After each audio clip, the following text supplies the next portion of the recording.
ಈಗ B A third ಸೆಮ್ನ ಅಧ್ಯಾಯ 1ರಲ್ಲಿ ಈಗ ನಾವು ಅಧ್ಯಾಯ 1 ದೆಹಲಿ ಸುಲ್ತಾನರ ಒಂದು ಏನು ಒಂದು ಸಂತತಿ ಇದೆ. ಅದರಲ್ಲಿ 5 ಸಂತತಿ ಗುಲಾಮಿ ವಂಶದ ಒಂದು ಸಂತತಿ. ಅದರಲ್ಲಿ ಕುತುಬುದ್ದೀನ್ ಐಬಕ್ ಸ್ಥಾಪಕನನ್ನು ನೋಡಿದ್ವಿ. ನೆಕ್ಸ್ಟ್ ನಾವು ಆ ಗುಲಾಮಿ ವಂಶದ ಒಂದು ಪ್ರಸಿದ್ಧ ದೊರೆಯನ್ನು ಈಗ ಪರಿಚಯ ಮಾಡಿಕೊಳ್ಳೋಣ. ಇಲ್ಲಿ ಪ್ರಸಿದ್ಧ ದೊರೆ ಶಂಶುದ್ದೀನ್ ಇಲ್ತಮಿಷ್ ಅವನ ಜೀವನವನ್ನು ಈಗ ನೋಡೋಣ. ಅದು ಸೆಷನ್ 2ರ ಒಂದು ವಿಷಯ ಏನಂದರೆ ಇಲ್ತಮಿಷನ ಒಂದು ಜೀವನ. ಕೃಷಿಕ 1211ರಿಂದ 1236. ಇಲ್ಲಿ ಫಸ್ಟ್ ಇಲ್ತಮಿಷನ ಒಂದು ಜೀವನಕ್ಕಿಂತ ಮುಂಚೆ ಅವನ ಪರಿಚಯವನ್ನು ಅಂದರೆ ಇಂಟ್ರೊಡಕ್ಷನನ್ನು ಮಾಡಿಕೊಳ್ಳೋಣ. ಇಲ್ಲಿ ಶಮಶುದ್ದೀನ್ ಇಲ್ತಮಿಷನು ಗುಲಾಮಿ ಸಂತತಿಯ ನಿಜವಾದ ಸ್ಥಾಪಕನೆಂದು ಕರೆಯಲಾಗಿದೆ. ತುರ್ಕಿ ಸರ್ದಾರರನ್ನು ನಿರ್ಮೂಲನೆಗೊಳಿಸಿದ ತುರ್ಕಿ ಗುಲಾಮನಾದ ಇಲ್ತಮಿಷನು ಸಮರ್ಥವಾಗಿ ಸಮಸ್ಯೆಗಳನ್ನು ಎದುರಿಸಿ ತನ್ನ ವಿರೋಧಿಗಳಾದ ಇಲ್ದೋಜ್ ಮತ್ತು ಕುಬೇಜರನ್ನು ಸದೆಬಡಿದನು. ಸೈನಿಕ ರಂಗದಲ್ಲಿ ಶೌರ್ಯ ಸಾಹಸ ಮೆರೆದ ಇಲ್ತಮಿಷನು ಪ್ರಮುಖ ದಂಡಯಾತ್ರೆಗಳ ನೇತೃತ್ವವನ್ನು ತಾನೇ ನಿರ್ವಹಿಸಿದನು. ಸಂಪ್ರದಾಯಶೀಲನಾದ ಇಲ್ತಮಿಷನು ಸೂಫಿ ಸಂತರು ಮತ್ತು ಪಂಡಿತರ ಪೋಷಕನಾಗಿದ್ದನು. ಕಲೆ ವಾಸ್ತುಶಿಲ್ಪದ ಪ್ರೇರಕನಾದ ಈತನು ಮಸೀದಿಗಳನ್ನು ನಿರ್ಮಿಸಿದನು ಮತ್ತು ಕುತುಬ್ ಮಿನಾರ್ ಕಟ್ಟಡವನ್ನು ಪೂರ್ಣಗೊಳಿಸಿದನು. ಇಲ್ತಮಿಷನ ನಂತರ ಆತನ ಮಗಳಾದ ರಜಿಯಾ ಸುಲ್ತಾನ ಅಧಿಕಾರವನ್ನು ನಿಭಾಯಿಸಿದಳು.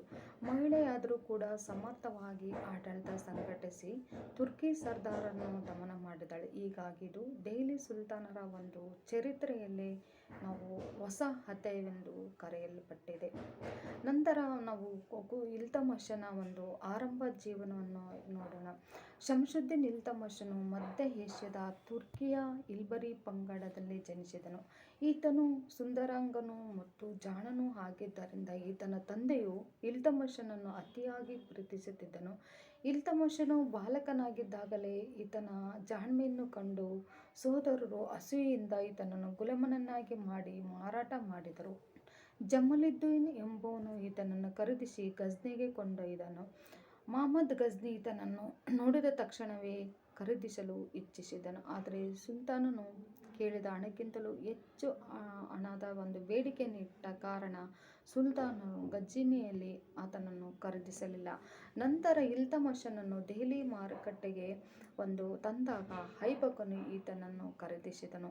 ತನ್ನ ಶಕ್ತಿ ಸಾಮರ್ಥ್ಯವನ್ನು ತೋರ್ಪಡಿಸಿದ ಇಲ್ತಮಿಷನು ತನ್ನ ಸ್ವಸಾಮರ್ಥ್ಯದಿಂದ ಉನ್ನತ ಹುದ್ದೆಯನ್ನು ಅಲಂಕರಿಸಿದನು. ಹೀಗಾಗಿ ಮೇಲಿಂದ ಮೇಲೆ ಪದೋನ್ನತಿ ಅಂದರೆ ಬಡ್ತಿಯನ್ನು ಪಡೆದನು. ಇಲ್ತಮಿಷ್ ಐಬಕನ ಬೇಟೆಯ ಮುಖ್ಯಸ್ಥನಾಗಿ ಕೆಲಸ ಮಾಡಿದನು. ಅಂದರೆ ಅಮೀರ್ ಇ ಶಿಕಾರ್ ಅನ್ನೋ ಒಂದು ಹುದ್ದೆಯನ್ನು ಹೇರಿದನು. ನಂತರ ಐಬಕನ ಪ್ರೀತಿ ವಿಶ್ವಾಸಕ್ಕೆ ಪಾತ್ರನಾದ ಈತನನ್ನು ಗ್ವಾಲಿಯರ್ ಕೋಟೆಗೆ ಸರದಾರನಾಗಿ ನೇಮಿಸಲಾಯಿತು.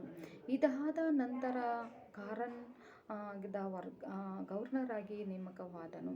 ಕುತುಬುದ್ದೀನ ಐಬಕನ ಮಗಳನ್ನು ವಿವಾಹವಾಗಿ ಬದೌನ್ ಪ್ರಾಂತದ ಪ್ರಾಂತಾಧಿಕಾರಿಯಾಗಿ ನಿಯುಕ್ತನಾದನು. ಅದು ಕ್ರಿಶಕ 1205 ಮತ್ತು 6ರಲ್ಲಿ. ನಂತರ ಕೊಕ್ಕರಗಳ ವಿರುದ್ಧ ನಡೆದ ಹೋರಾಟದಲ್ಲಿ ತನ್ನ ಶೌರ್ಯ ಪ್ರದರ್ಶಿಸಿದ ಇಲ್ತಮಿಷನಿಗೆ ಐಬಕನು ಮನಸೋತನು. ನಂತರ ಐಬಕನಿಗೆ ತನ್ನನ್ನು ಗುಲಾಮಗಿರಿಯಿಂದ ಮುಕ್ತನನ್ನಾಗಿ ಮಾಡುವಂತೆ ವಿನಂತಿಸಿಕೊಂಡನು. ಅದರಂತೆ ಇಲ್ತಮಿಷನು ಮುಕ್ತನಾದನು. ಐಬಕನ ಮರಣ ನಂತರ ದೆಹಲಿಯ ಪ್ರಜೆಗಳೆಲ್ಲ ತುರ್ಕಿ ಆಧಿಪತ್ಯ ರಕ್ಷಿಸುವುದು ಇಲ್ತಮಿಷನಂಥ ಸಮರ್ಥರಿಂದ ಮಾತ್ರ ಸಾಧ್ಯವೆಂದು ತಿಳಿದು ಇಲ್ತಮಿಷನಿಗೆ ಬೆಂಬಲ ವ್ಯಕ್ತಪಡಿಸಿದರು. ಈ ಸಂದರ್ಭದಲ್ಲಿ ಆರಂ ಷಾನು ಲಾಹೋರಿನಲ್ಲಿದ್ದನು. ಆಗ ಅಮೀರ್ ಅಲಿಯ ತುರ್ಕಿ ಸರ್ದಾರರ ಸಮ್ಮತಿ ಪಡೆದು ಇಲ್ತಮಿಷನನ್ನು ದೆಹಲಿಗೆ ಆಹ್ವಾನಿಸಿ ಆತನಿಗೆ ಆಡಳಿತದ ಜವಾಬ್ದಾರಿಯನ್ನು ನೀಡಿದನು.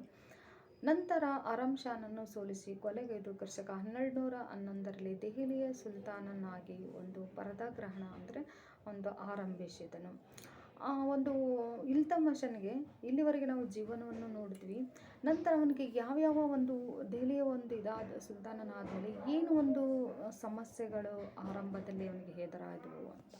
ಇಲ್ತಮಿಷನು ಐಬಕನ ಮಗನಾಗಿರಲಿಲ್ಲ, ಆದರೆ ಅಳಿಯನಾಗಿದ್ದನು. ಈತನ ಮನೆತನದ ಶಂಶಿ ಹೀಗಾಗಿ ದೆಹಲಿಯಲ್ಲಿ ಹೊಸ ತುರ್ಕಿ ಮನೆತನದ ಆಳ್ವಿಕೆಯನ್ನು ಆರಂಭಿಸಿದನು. ಇಲ್ತಮಷನು ದೆಹಲಿ ಸಿಂಹಾಸನದ ಮೇಲೆ ನ್ಯಾಯಬದ್ಧ ಹಕ್ಕನ್ನು ಹೊಂದಿರಲಿಲ್ಲವೆಂದು ಅನೇಕ ಚರಿತ್ರೆಕಾರರು ಕೂಡ ಇದೆ. ಹೀಗಾಗಿ ಇದನ್ನು ದೆಹಲಿ ಸಿಂಹಾಸನವನ್ನು ಅಪಹರಿಸಿದನೆಂದು ಕೂಡ ಕೆಲವರು ಹೇಳುತ್ತಾರೆ. ಆದರೆ ಇದು ತರ್ಕಬದ್ಧವಾದ ಹೇಳಿಕೆಯಾಗುವುದಿಲ್ಲ. ಏಕೆಂದರೆ ಮೊದಲೇ ತುರ್ಕರು ನ್ಯಾಯಬದ್ಧವಾದ ಉತ್ತರಾಧಿಕಾರತ್ವವನ್ನು ಹೊಂದಿರಲಿಲ್ಲ. ಸಮರ್ಥ ಪ್ರಬಲರಾದ ಸರ್ದಾರರು ಅಧಿಕಾರಕ್ಕೆ ಬರಬಹುದಾಗಿತ್ತು. ಆರಾಮ್ ಶಾಹನಿಗೆ ಲಾಹೋರದ ಸರ್ದಾರರು ಮತ್ತು ಇಲ್ತಮಷನಿಗೆ ದೆಹಲಿ ಸರ್ದಾರರು ಬೆಂಬಲ ವ್ಯಕ್ತಪಡಿಸಿದರು. ಅದರಲ್ಲಿ ಇಲ್ತಮಷ್ ಯಶಸ್ವಿಯಾದನು. ಹೀಗಾಗಿ ಇಲ್ತಮಷನು ದೆಹಲಿ ಸಿಂಹಾಸನದ ನ್ಯಾಯಬದ್ಧ ಪಕ್ಷಧಾರನೆಂಬುದರಲ್ಲಿ ಸಂದೇಹವಿಲ್ಲ. ಆದರೆ ಮತ್ತೆ ಅವನು ಯಾವ ರೀತಿಯಾಗಿ ನಂತರ ತೊಂದರೆಗಳನ್ನು ಅನುಭವಿಸಿದನು ಇಲ್ತಮಷನು ಅಭದ್ರತೆಯಿಂದ ಕೂಡಿದ ಸಿಂಹಾಸನವನ್ನು ಅಲಂಕರಿಸಿದನು. ಅಧಿಕಾರಕ್ಕೆ ಬಂದಾಗ ಈತನು ಕೇವಲ ದೆಹಲಿ ಮತ್ತು ಬದನದ ಒಡೆಯ ಮಾತ್ರವಾಗಿದ್ದನು. ಬನಾರಸ್ನಿಂದ ಶಿವಾಲಿ ಬೆಟ್ಟ ಪ್ರದೇಶದವರೆಗೂ ಮಾತ್ರ ಈತನ ಆಧಿಪತ್ಯ ಸೀಮಿತವಾಯಿತು. ತುರ್ಕಿ ಸರ್ದಾರರು ಭಾರತಕ್ಕೆ ಬಂದು ಸೇರಿದ ಮೇಲೆ ಇಲ್ತಮಷನು ಆಧಿಪತ್ಯವನ್ನು ವಿರೋಧಿಸಿ ದಂಗೆ ಎದ್ದರು. ಹೀಗಾಗಿ ದಂಗೆಕೋರರನ್ನು ಸದೆಬಡಿದು ಅವರನ್ನು ಕೊಲೆ ಮಾಡಿ ದೆಹಲಿಯಲ್ಲಿ ತನ್ನ ಸ್ಥಾನವನ್ನು ಭದ್ರಪಡಿಸಿಕೊಂಡನು. ಆದಾಗ್ಯೂ ಈತನಿಗೆ ಅನೇಕ ಸವಾಲುಗಳು ಎದುರಾದವು. ದೇಶೀಯ ಮತ್ತು ವಿದೇಶಿ ಶಕ್ತಿಗಳನ್ನು ಈತನು ಎದುರಿಸಬೇಕಾಗಿತ್ತು. ಯಾರವರು ಆ ಶಕ್ತಿಗಳು ಅಂತಂದರೆ ತಾಜುದ್ದೀನ್ ಇಲ್ದೋಜ್ ಮಹಮ್ಮದನ ಭಾರತದ ಪ್ರದೇಶಗಳ ಮೇಲೆ ತನ್ನ ಅಧಿಕಾರವಿದೆ ಎಂದು ಅವನು ಸ್ವತಂತ್ರ ಎಂದು ಘೋಷಿಸಿಕೊಂಡನು. ನಂತರ ಸಿಂಧ್ ಮತ್ತು ಉಚ್ಚಿದ ಗವರ್ನರ್ ಆದ ನಾಸಿರುದ್ದೀನ್ ಕುಬೇಜನು ಮುಲ್ತಾನನ್ನು ವಶಪಡಿಸಿಕೊಂಡು ಅವನು ಸ್ವತಂತ್ರನೆಂದು ಘೋಷಿಸಿಕೊಂಡನು. ಲಾಹೋರ್, ಬಠಿಂಡಾ ಮತ್ತು ಸುರ್ಸುತಿವರೆಗೂ ತನ್ನ ಆಧಿಪತ್ಯವನ್ನು ಕೂಡ ವಿಸ್ತರಿಸಿದನು. ನಂತರ ಅಲಿಮರ್ದನ್ ಖಾನನು ಲಖನೌತಿಯನ್ನು ಸ್ವತಂತ್ರವಾಗಿ, ಬಿಹಾರ್, ಬಂಗಾಳ ಪ್ರಾಂತವನ್ನು ಸ್ವತಂತ್ರವಾಗಿ ಆಳ್ವಿಕೆ ಮಾಡಹತ್ತಿದನು. ರಜಪೂತ್ ಅರಸರು ಕೂಡ ಬದಲಾದ ಸನ್ನಿವೇಶದ ಲಾಭ ಪಡೆದು ತಮ್ಮ ಅಧಿಕಾರ ಪುನಃ ಸ್ಥಾಪಿಸಲು ನಿರತರಾದರು. ರಜಪೂತರು ಜಾಲೋರ್, ರಣಥಂಬೋರ್, ಗ್ವಾಲಿಯರ್ ಮತ್ತು ಅಜ್ಮೀರ್ಗಳಲ್ಲಿ ಸ್ವತಂತ್ರವಾಗಿ ತುರ್ಕಿ ಆಡಳಿತವನ್ನು ಕಿತ್ತಿಸಿದರು. ಇದೇ ವೇಳೆಗೆ ಸಮಯದಲ್ಲಿ ಎಲ್ಲ ಸಮಸ್ಯೆಗಳ ಜೊತೆಗೆ ಇದೇ ವೇಳೆಗೆ ವಾಯುವ್ಯದಲ್ಲಿ ಮಧ್ಯ ಏಷ್ಯಾದಲ್ಲಿ ಮಂಗೋಲರು ಇಲ್ತಮಷನಿಗೆ ಅಪಾಯವನ್ನು ಒಡ್ಡಿದರು. ಹೀಗಾಗಿ ಐಬಕನು ದೆಹಲಿ ತುರ್ಕಿ ಸರಸ್ವತಿಗೆ ಒಂದು ಜಗತ್ತಿನಂತೆ ಜಗೀರ್ನಂತಿದ್ದೇ ಹೊರತು ಪರಿಪೂರ್ಣ ಅಧಿಕಾರವನ್ನು ಸ್ಥಾಪಿಸುವಂತಿರಲಿ. ಈ ಎಲ್ಲ ಸಮಸ್ಯೆಗಳನ್ನು ನೀಗಿಸಿ ಅವನೇನು ತನ್ನ ದೆಹಲಿ ಸಿಂಹಾಸನವನ್ನು ಭದ್ರಗೊಳಿಸಿಕೊಳ್ಳುವುದು ಇಲ್ತಮಷನಿಗೆ ಮುಖ್ಯವಾಗಿತ್ತು. ಇಂಥ ಒಂದು ಸಮಯದಲ್ಲಿ ಅವನು ಹಲವಾರು ತೊಂದರೆಗಳನ್ನು ಕೂಡ ಅನುಭವಿಸಿದನು ಇಲ್ತಮಷನು. ಅವು ಅನೇಕ ಸಮಸ್ಯೆಗಳು ಕೂಡ ಅವನಿಗೆ ಎದುರಾದವು. ಅಲ್ಲಿ ಮತ್ತೆ ಯಾವ ಒಂದು ಸಮಸ್ಯೆ ಮೊದಲಿಗೆ ಅವನಿಗೆ ಎದುರಾಯಿತು ಅಂದರೆ ಮತ್ತೆ ಕುತುಬ್ ಅಮೀರರು ಕೂಡ ಅವನ ಒಂದು ಹೇಳಿಕೆಯನ್ನು ಕೂಡ ಸಹಿಸಲಿಲ್ಲ.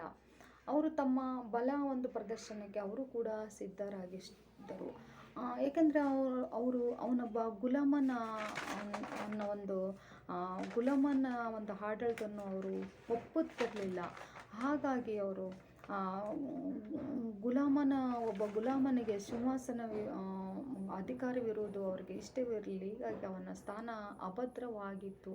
ಗಜ್ನಿ ಸುಲ್ತಾನ ಕೂಡ ತಾಜುದ್ದೀನ್ ಇಲ್ದೋಜ್ ಮತ್ತು ಮುಲ್ತಾನ್ ರಾಜ್ಯಪಾಲ ನಾಸಿರುದ್ದೀನ್ ಕುಬೇಜ್ ಮತ್ತು ಅಲಿಮರ್ದನ್ ಖಾನ್ ಇವರೆಲ್ಲರೂ ಕೂಡ ದೆಹಲಿ ಪ್ರದೇಶದ ಸಿಂಹಾಸನಾಕಾಂಕ್ಷಿಗಳಾಗಿದ್ದು ಇವರು ಕೂಡ ಇವನ ಆಡಳಿತವನ್ನು ವಿರೋಧಿಸುತ್ತಿದ್ದರು.